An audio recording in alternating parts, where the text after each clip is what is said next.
Paul wrote to the Christians who were in Rome, saying, "And we know that all things work together for good, to them that love God, to them who are the called according to his purpose." Romans 8, verse 28.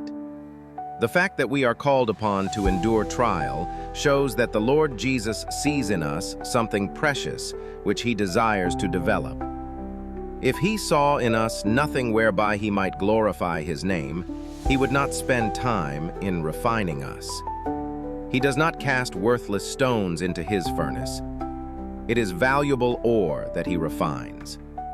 God never leads his children otherwise than they would choose to be led, if they could see the end from the beginning and discern the glory of the purpose which they are fulfilling as co-workers with him.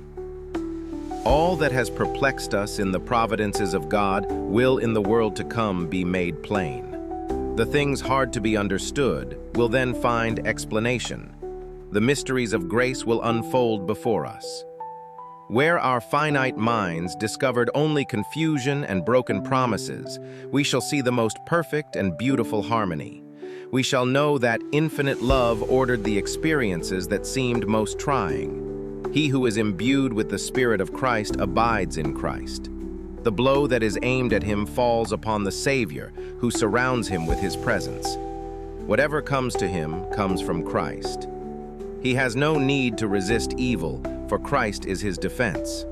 Nothing can touch him except by our Lord's permission. And all things that are permitted work together for good to them that love God. Our Heavenly Father has 1,000 ways to provide for us of which we know nothing. Those who accept the one principle of making the service of God supreme will find perplexities vanish and a plain path before their feet. As a little child, trust to the guidance of him who will keep the feet of his saints. 1 Samuel 2, verse 9. This is according to the book, The Faith I Leave By, February 27, The Saving Providences of God, page 64. You are with QFM. Stay tuned.